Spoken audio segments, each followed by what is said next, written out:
Hey guys, good morning. It's not good morning. Magandang hapon na pala siya. So it's Saturday, January 11, 13, 14, tama. January 11. And ayun, nagising ako probably 15 minutes ago. And syempre naghilamos muna. Halata naman siguro naghilamos tayo. Naghilamos muna. And then bumaba kasi kailangan pakainin yung mga fur babies natin. So I have two fur babies, Pomeranian sila. Yung name ng isa si Eggsy, yung isa si Cooper. So male and female sila. And ayun, ano bang ganap this Saturday? Siguro magtatagaytay kami ni partner. Tapos punta kami sa coffee shop. Yun lang yung trip namin today. Mag-lounge lang sa coffee shop. And I've heard na marami ng bagong coffee shop sa Tagaytay. So let's see kung okay ba yung mga place na yun, yung coffee place na yun. So that's what we're gonna do today. And update ko kayo maya maya.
B. Kita pa yung pa-fit check natin dyan.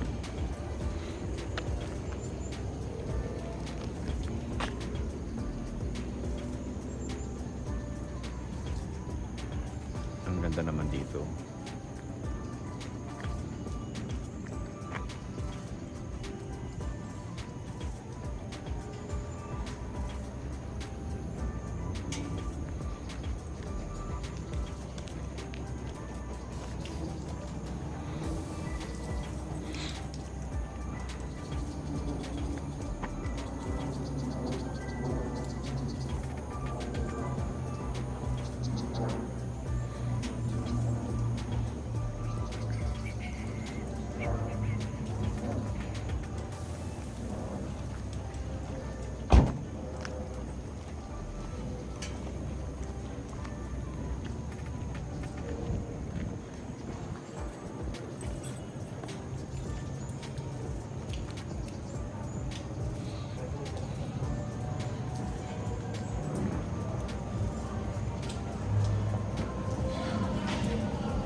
Hi.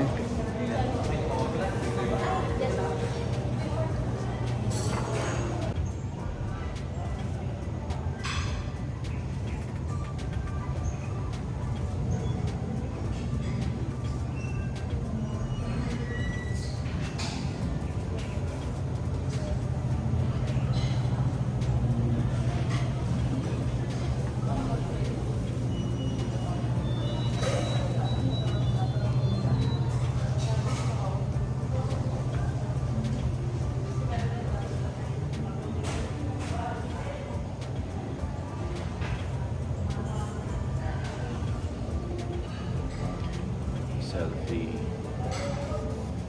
Sarap naman ng hangin dito eh.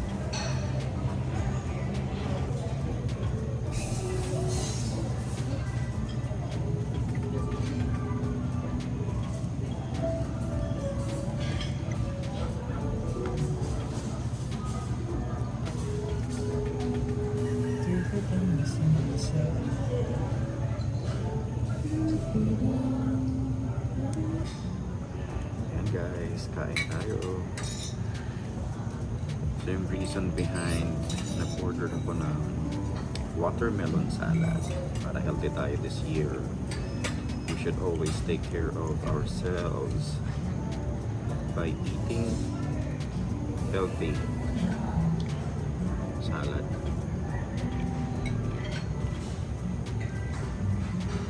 Tapos may cheese.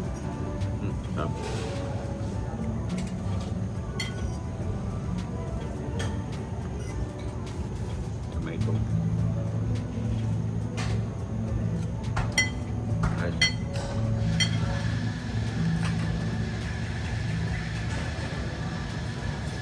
Sarap niya na papatulala ako.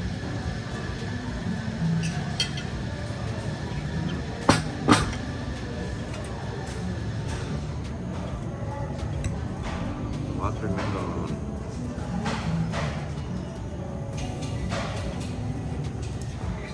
Iska natin mga buto.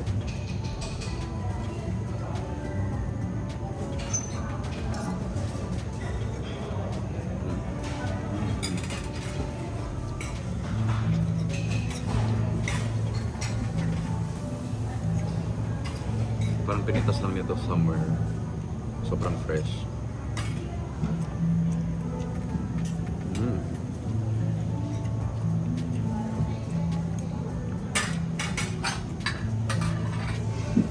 Again, yung name ng place is Lula Cafe, Tagaytay.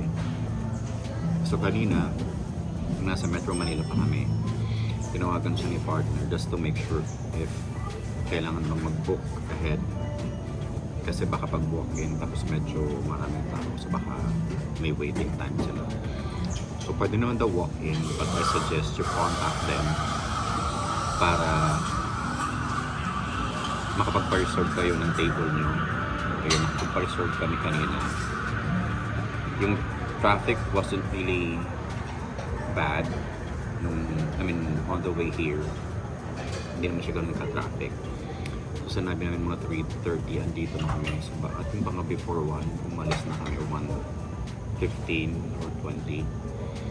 Kaya umabot na naman kami ng 1:47. Kasi sabi nila is 3:30 to 4 p.m. So ayan, you guys can contact them sa 0917-119-7696. Again, 0917-119-7696. Dula Cafe. Yung Tagaytay. Tapos ang ganda ng view niya, makikita nyo sa ibang part ng video na kinunan ko kanina. Sobrang ganda ng view. Mahangin, presko yung hangin, hindi kagaya sa Metro Manila na medyo polluted. Dito parang fresh kasi yung nandito sa side ko na to, puro siya green, so greenery siya. Parang siyang actually, hindi naman siya forest kasi parang siyang hill. Sa yung view natin, which you guys would also see sa ibang parts ng video. So cheese, yan Dula Cafe.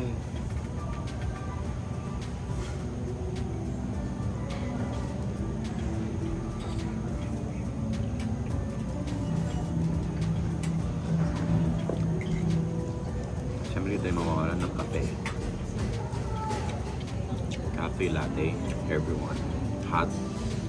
Kasi bagay siya sa weather na malamig. Although hindi na siya ganun ka-hot kasi malamig nga dito.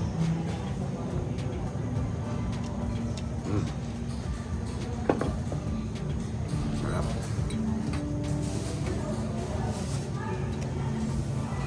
Hashtag Chad recommends. Chad recommends yung Dula Cafe. Sarap ng food. Although hindi ko pa na-try yung pasta nila. So nag-orderin kami ng pasta. Tapos sausage na may bacon, tapos may fried eggs. And may bread. Tapos bread and butter. I haven't tried those yet kasi nunod ko muna yung salad. So far yung salad, it's giving. Masarap siyang pika-pika. Pika-pika.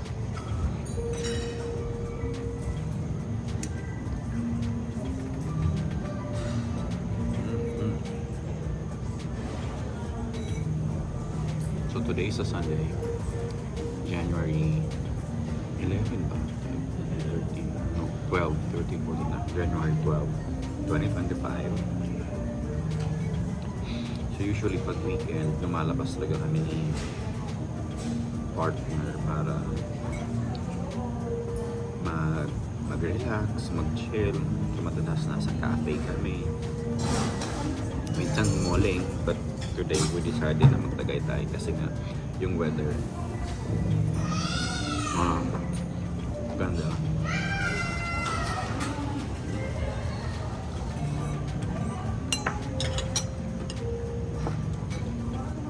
Very good. Kain muna mi. Guys, so meron silang parang basement.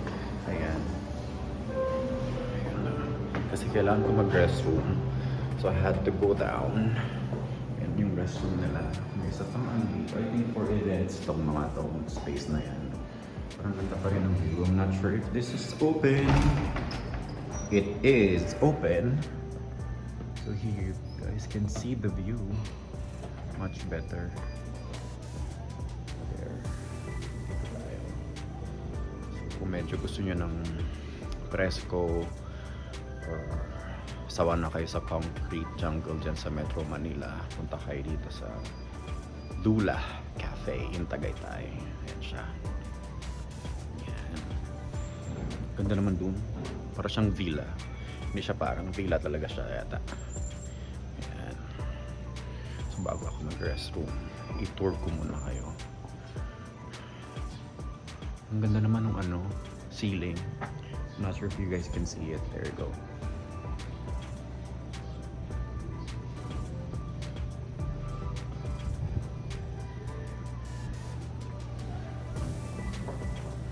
Presko naman dito. Ang sarap siguro dito pag gabi. Ayan.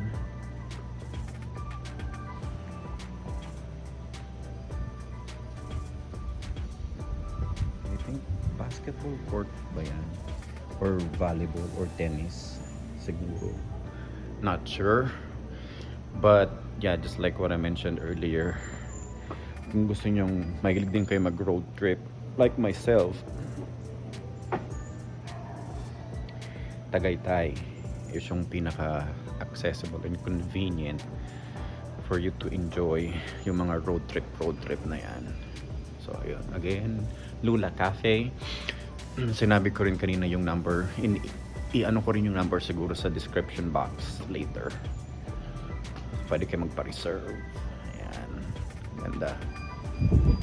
Yung food, pinaka the best sa akin yung watermelon salad kasi sobrang sarap talaga niya. Fresh yung mga gulay, like parang bagong pita sila. Yung bacon kasi parang typical bacon lang naman siya na frinay, tapos may oil syempre, tapos yung sausage okay din. Ano pa nga yung isa? Pasta, masarap din yung pasta nila, so you should try yung food nila. But for me, yung giving is yung watermelon salad. Yun yung pinaka favorite ko. Ayun. Yung kape okay lang din naman kasi cafe latte lang naman siya. Nothing special about it, but you know, it's perfect for this kind of weather na medyo malamig, umuulan o rumaambo ng konti, so perfect siya. But yeah, yun, restroom muna tayo. And I'm back. So kakabalik lang namin sa bahay. Well, hindi pa sa bahay, nasa parking lang. Parking lang tayo. So yung pabalik from Tagaytay, sobrang foggy niya. So we had to slow down for a bit, kaya medyo natagalan. Traffic wasn't really bad pa rin, just like when we went there sa Tagaytay kanina. So ayun, I'll be ending the vlog here para makapag-rest at mag-YouTube na lang. And to feed the fur babies, because I have 2 fur babies. But I enjoyed the place. Again, Lula Cafe.